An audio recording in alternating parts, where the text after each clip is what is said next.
മെക്സിക്കോയിലെ മയക്കുമരുന്ന് കള്ളക്കടത്ത് സംഘത്തിന്റെ തലവൻ സൈനിക നടപടിയിൽ കൊല്ലപ്പെട്ടു. നിമിസിയോ ഒസേഗുസ് സെൽവൻ ആണ് കൊല്ലപ്പെട്ടത്. എൽമെച്ചോ എന്ന അപരനാമത്തിലാണ് ഇയാൾ കുപ്രസിദ്ധനായത്. മയക്കുമരുന്ന് കടത്ത് സംഘത്തെ തകർത്തതിനെ തുടർന്ന് ലഹരി മാഫിയ മെക്സിക്കോയിലാകെ പ്രക്ഷോഭം അഴിച്ചുവിടുകയാണ്.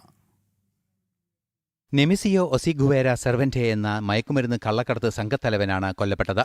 ഇയാളുടെ നേതൃത്വത്തിലുള്ള ജെലിസ്കോ മയക്കുമരുന്ന് സംഘത്തിലെ 4 പേർ കൂടി കൊല്ലപ്പെട്ടിട്ടുണ്ട്. US നൽകിയ സൂചന പ്രകാരമാണ് മെക്സിക്കോ സൈനിക നടപടി സ്വീകരിച്ചത്. ഇയാളുടെ തലയ്ക്ക് $15 ദശലക്ഷം വിലയിട്ടിരുന്നു.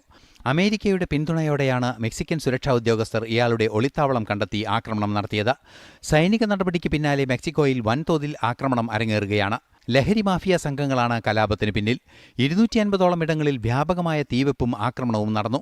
20ഓളം ബാങ്കുകൾ കൊള്ളയടിക്കപ്പെട്ടു. ആക്രമികളിൽ 25ഓളം പേരെ അറസ്റ്റ് ചെയ്തിട്ടുണ്ട്. ക്രമസമാധാന നില തകർന്ന അവസ്ഥയാണ് മെക്സിക്കോയിലുള്ളത്. എന്നാൽ ആശങ്കപ്പെടേണ്ട സാഹചര്യമില്ലെന്ന് പ്രസിഡന്റ് ക്ലോഡിയ ഷീൻബോം അറിയിച്ചു. ഭാരതം ഉൾപ്പെടെ വിവിധ രാജ്യങ്ങൾ മെക്സിക്കോയിലേക്ക് തങ്ങളുടെ പൗരന്മാരുടെ യാത്ര ഒഴിവാക്കണമെന്ന് നിർദ്ദേശിച്ചിട്ടുണ്ട്. മെക്സിക്കോയിലെ അമേരിക്കൻ പൗരന്മാർക്ക് US പ്രത്യേക സുരക്ഷാ സൗകര്യങ്ങളും ഒരുക്കിയിട്ടുണ്ട്. ഇന്റർനാഷണൽ ഡെസ്ക്, ജനം.